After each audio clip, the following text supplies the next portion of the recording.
Medchal Shamirpet metro విస్తరణపై తెలంగాణ రాజకీయాల్లో dialogue war నడుస్తోంది. ఈ విషయంలో కాంగ్రెస్ బీఆర్ఎస్ క్రెడిట్ గేమ్ ఆపేయాలంటూ ఎంపీ ఈటెల రాజేందర్ విమర్శిస్తున్నారు. అది దానికి కౌంటర్ ఇచ్చారు మంత్రి పొన్నం ప్రభాకర్.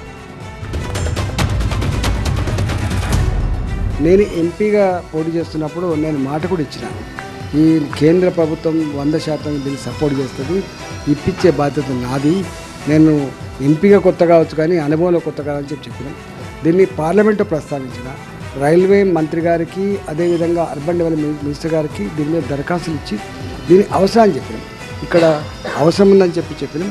దానికి ప్రభుత్వం స్పందించినందుకు తప్పకుండా సంతోషాన్ని వ్యక్తం చేస్తున్నాం. 2004 నుంచి 14 దాకా రాష్ట్రంలో కేంద్రంలో కాంగ్రెస్ పార్టీ అధికారంలో ఉన్నప్పుడు దీనికి అంకురార్పణ చేసినాం. మీరు దాని తదుపరి అధికారంలోకి వచ్చి దాన్ని కొనసాగించారు. దాని తర్వాత ప్రజలు మాకు అధికారం ఇచ్చినప్పుడు దాని తర్వాత మేము కొనసాగిస్తాము. ఇది పెద్ద కొత్తదైనట్టుగా, మీరే మెట్రోను పుట్టించినట్టుగా, దాన్ని మీ మీద ఎత్తుకొని తిరుగుతున్నట్టుగా, మేము గోదావరి జలాలు తెస్తే నీళ్లు చల్లుకొని మెట్రో పూర్తి అయినాక మీరు ప్రారంభించి దాని మీద తెచ్చినామని చెప్పుకునేటువంటి పద్ధతి మేము చేయం. 10 ఏళ్ళలో ఏం చేసినారో చెప్పండి. ఇవాళ మాట్లాడుతుంటే మెట్రో విస్తరణకు మీరు ఇంత పెద్ద పెద్ద మాటలు మాట్లాడతారు. మీరు రోజు ప్రయాణం చేసే కరీంనగర్ వైపు ఉన్నటువంటి షామీర్పేటకు ఎందుకు మెట్రో వేయలేదు?